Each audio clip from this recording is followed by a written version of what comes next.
Prof. Cipta, lanjutin lagi dikit lagi. Jadi menurut Anda, Pak Presiden tidak hanya sekedar tahu, tapi lebih dari tahu pertemuan Gibran dengan Prabowo. Iya.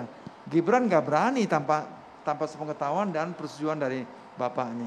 Itu sudah pasti. Oke. Pasti. Kalau Anda mengamatinya, lalu apa alasannya? Apa tujuannya? Memang sengaja Pak Jokowi bermanuver atau memang menunjukin giginya ke PDIP? Ini saya bisa nih ngasih dukungan ke yang lain. Bisa juga pura-pura. Saya nggak tahu itu urusan anak saya. Anak saya sudah dewasa, wali kota boleh saja gitu kan. Nah, jadi aman. Kira-kira begitu loh.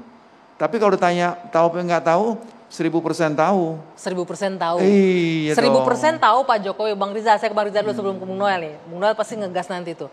Artinya 1000% nih kayaknya Jokowi tahu Gibran bertemu Prabowo, artinya udah ada tanda-tanda, sinyal-sinyal memberikan dukungan ke capresnya Anda. Ya kalau tahu nggak tahu itu urusan internal lah Pak Jokowi dengan Gibran ya. Ya mungkin saja Gibran kan anak muda, anak yang baik. Mungkin lapor sama bapaknya yang kebetulan presiden ya akan menemui Pak Prabowo yang kebetulan ke keliling Jawa Tengah, Jawa Timur dan ke Solo yang kebetulan Bapak Prabowo memang menerima undangan dari teman-teman relawan di Solo.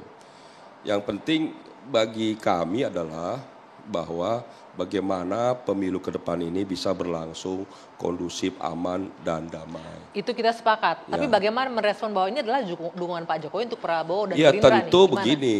Pertama, tentu Pak Jokowi ingin siapapun penggantinya nanti ya. Pertama, seperti kita semua ingin bangsa ini lebih maju, aman, sejahtera.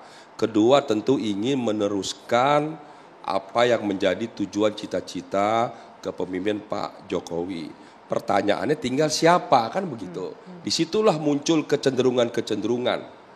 Pak Jokowi melihat dari 3 capres yang sekarang beredar, Pak Prabowo, Pak Ganjar, Pak Anies siapa. Ya. Nah silakan, tentu kita memahami di satu sisi memang Pak Jokowi adalah kader, apalagi diusung dengan PDIP. Ya, dia punya tugas dan tanggung jawab sebagai kader partai.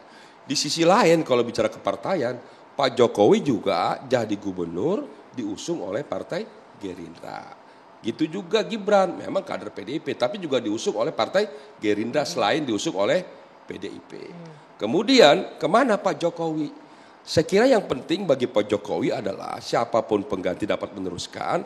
Dan saya berkeyakinan melihat kecenderungan Pak Jokowi lebih kepada Pak Prabowo, mohon maaf, dibandingkan calon lain. Ini pribadi saya ya, saya tidak ingin melebihkan. Kecenderungannya lebih kepada Pak Prabowo. Kenapa demikian?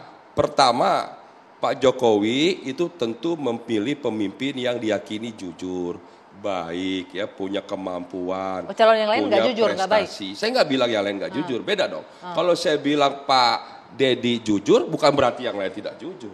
Gitu. Mudah-mudahan semuanya jujur, ya kan? Nah, jadi dasar itu, apalagi Pak Prabowo menjadi Menhan dengan kinerja terbaik, dan Pak Jokowi selama 4 tahun lebih ini mengerti dan memahami kinerja, kompetensi, kemampuan daripada Pak Prabowo. Dan saya pribadi meyakini kecenderungan Pak Jokowi lebih kepada Pak Prabowo. Sekalipun di sisi lain kita memahami posisi beliau sebagai kader partai PDIP.